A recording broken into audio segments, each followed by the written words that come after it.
ამინ. სახელითა მამისათა და ძისათა და სულისა წმინდისათა ჩვენთან არის ღმერთი.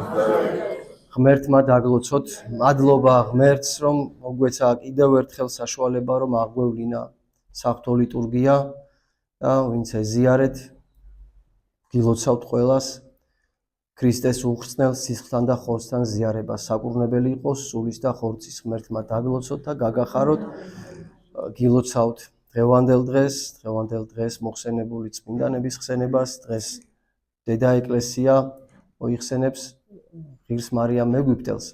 ეს იწოდება ღირსი მარიამ მეგვიპტელის კვირად და გუშინ საღამოს შეხვედრას ვინც დაესწარით მათთან იყო ამაზე საუბარი, ვინც არა და მოკლედ გეტყვით, რომ მარიამ მეგვიპტელის ხსენება ზოგადად წელიწადში ორჯერ არის, უწევს 1 აპრილს ძველი სტილით, ანუ ახალი სტილით 14 აპრილს.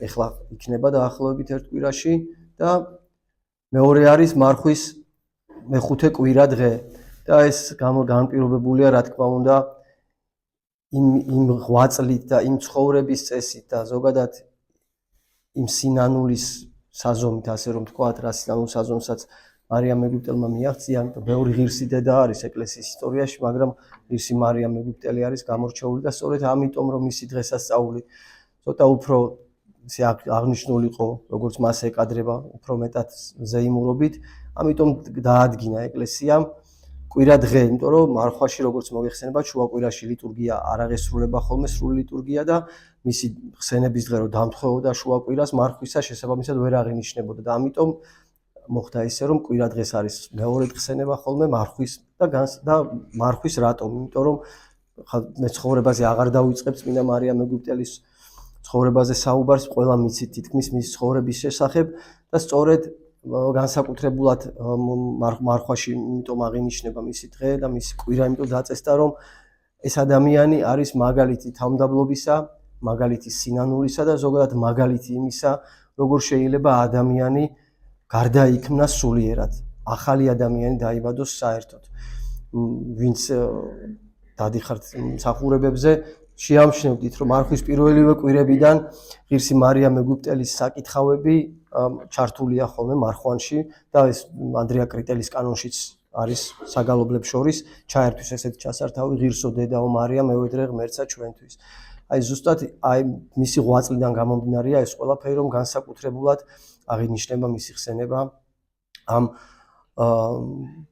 მარხვის მეხუთე კვირა დღეს და მისი ცხოვრება ეხლა მოკლედ შევეხოთ, რომ ყველა მივიცით, რომ ძალიან ღრმა ბავშვობიდან, ძალიან პატარა ასაკიდან დაიწყო მან არასწორი ცხოვრების წესი ცხოვრება, ეს იყო მრუშობის ცოდვაში იყო, ასე რომ ვთქვათ და ძალიან დიდი ხნის განმავლობაში ცხოვრობდა ასე, აი მიაღწია თუ არა დასრულობის ასაკს დატოვა, თავისი სოფელი ასე ვთქვათ ეგვიპტეში დაიბადა იგი და ალექსანდრიაში ჩავიდა და აი დაახლოებით 2000 წელი, თითქმის 2000 წელი ეწეოდა არაწმინდებით ცხოვრებას და შემდეგ როდესაც ის მიდის გემზე იერუსალიმში, მიყვება გემს არა იმიტომ რომ მოილოცოს იერუსალიმი და რაღაც სიწმინდეების მიახლოს, მის სიწმინდეებს მიახლოს ან რამე არა, უბრალოდ აი ესე გასართობად მიდის და სწორედ აი იერუსალიმში ჩასვლისას ეხება განსაკუთრებულად მის გულს უფალი და ყოვლადწმინდა ღვთისმშობელი. თორე დღესასწაულზე ჯვართამაღლების ვიცით ყველამ რომ ის რაღაცა ძალამ არ შეუშვა ტაძარში და ეს ძალა რა თქმა უნდა იყო ღვთის ძალა და ყოვლადწმინდა ღვთისმშობელის ხატთან მიახლებაც უნდა და იმასთანაც ვერ მოახერხა მისვლა და ადამიანი ზოგადად სინანულში რომ მოვიდეს არ არის საკმარისი მარტო თავისი ძალები. ანუ ჩვენი ძალით სინანულში ვერ მოვალ თუ ჩვენ გულს ღმერთი არ შეეხო და თუ ღმერთმა არ მოგვანიჭა ეს სინანულის განცდა. იმიტომ რომ ბევრია რომ აბარებს ახსარებას, ვაბარებთ ჩვენ ყველა ახსარებას, მაგრამ ახსარების ჩაბარებას თუ სინანული არ ახლავს და ეს ახსარება უბრალოდ ჩამონათვალია რაღაცა ჩამორაკრაკება ასე რომ თქვა წოდების და მორჩა. სინანულის გრძნობას ჭირდება თავმდაბლობა განსაკუთრებული და რა თქმა უნდა ღვთისწყალობა, რომ ღმერთი უნდა შეეხოს შენ გულს ისემ რომ მოგანიჭოს სინანული, იმიტომ რომ მარტო როგორც აღნიშნეთ ჩვენ ვერ გამოვიმუშავებთ და სამწუხაროდ ხდება ხოლმე ხშირ შემთხვევაში რაღაცა განსაცდელით მოდის ადამიანის სინანულში. თავისით იშვიათად რომ რაღაც დაუფიქრდეს თავის თავს ადამიანი და ჩაურმავდეს თავის თავს, მაინც და მაინც რაღაც განსაცდელს ელოდება ხოლმე, რატომღაც ესია და აი წმინდა მარიამ მეგვიპტელის შემთხვევაშიც ეს მოხდა. რომ არ შეუშვა რაღაცა ძალა, ღვთის ძალა მის ტაძარში და აი ამ ყველაფრიდან ამ ადამიანმა სწორი დასკვნები გააკეთა. არა გააწყრა ღმერთზე და რაღაც დაფიქრდა თავის თავზე თუ რატომ მოხდა ესე და უკვე ხდება ისე რომ ის გადის უდაბნოში და მიაქვს ორი პური.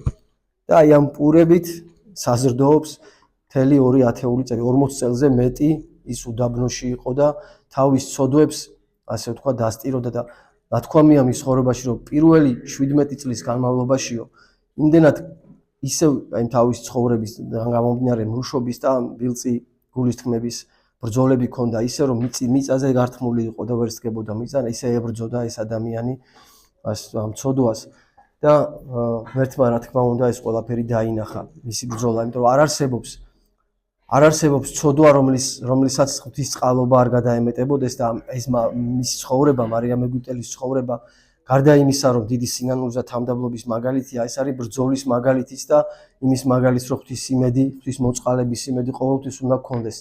რა მიუხედავად იმისა, რა ცოდვაშიც არ უნდა ჩავარდეთ, როგორაც არ უნდა შევცოდოთ, რა სიძლიერთაც არ უნდა დავეცეთ, ასე რომ თქვა სულიერად, არასოდეს ღვთის იმედი არ უნდა დავკარგოთ და არ უნდა ჩავიქნიოთ ხელი რომ მე ამ ცოდვას ღმერთი არ მომიტევებს და ეს რა საშინელება ჩავიდინე. არა, ეს არის მომაკვდინებელი ცოდვა, ხო, რა ცოდვაში მარიამ ეგვიპტელი ცხოვრობდა, მაგრამ მან არ ჩამოყარა, ასე ვთქვათ, ხელები, არ ჩამოუშვა ხელები და ბოლომდე იბრძოლა იმისათვის, რომ ღვთის სასუფეველი დაემკვიდრებინა და ბოლომდე იყო იმ იმედით, რომ ღმერთი ოდესღაც მას მიუტევებდა ამ ცოდვას მიუხედავად იმისა, რომ მთელი ცხოვრების მანძილზე ახსოვდა და მიასთავისია ცხოვრების წესი.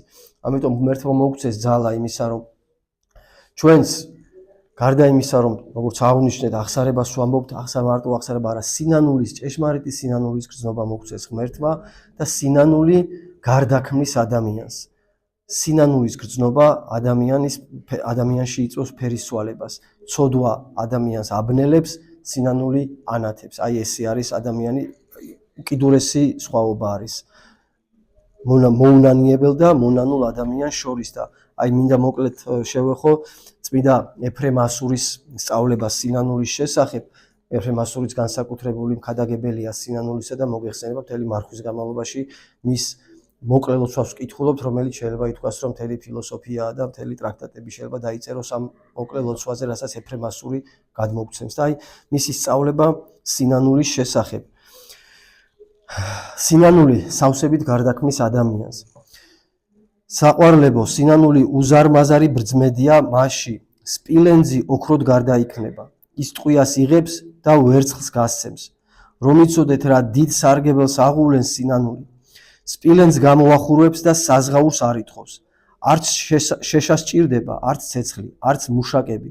როგორი ხელოვნებაა, როგორი გამოგონებაა, როგორი ძალაა გარდაქმნისა. ტყვია თვითონ გადაიდნობს თავს, როგორ და ისე, რომ ცოდვილები თვითონ იქცევიან ბრძმედებად თავიანთი თავისთვის. სულთქმები სულს სხეულის წინააღმდეგ რო აჯანყებენ, იმდენად აღატყინებენ სინანულის ცეცხლს, რომ ცოდვების სიმსუბუქეს იძენენ და თვითონვე დნებიან.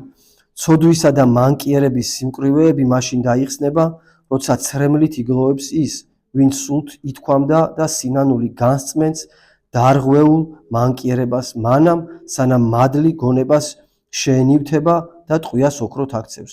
თუ გინახავს შენ, როგორ იღებს მინა იაგუნდის ზურმუხტის და საფირონის ფერს, მაშინ არ დაეჭვდები, რომ სინანული თითქოს ტყვიას ვერცხლად გარდაქმნის და სპილენძს ოქროდ.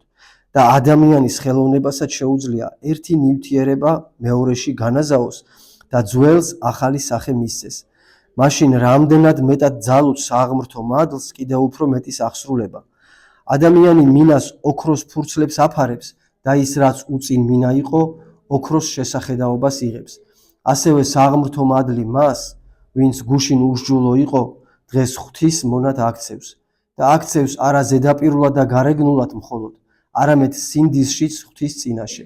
ადამიანსაც რომ მოესურვებინა მინისთვის ოქროს შერევა, ის ოქროსებრ მინას მიიღებდა, მაგრამ ადამიანი ხარჯებს ერიდება და მინაზე ოქროს სიფრიფანა ფირფიტების დადებით ლამობს ამის მიღწევას.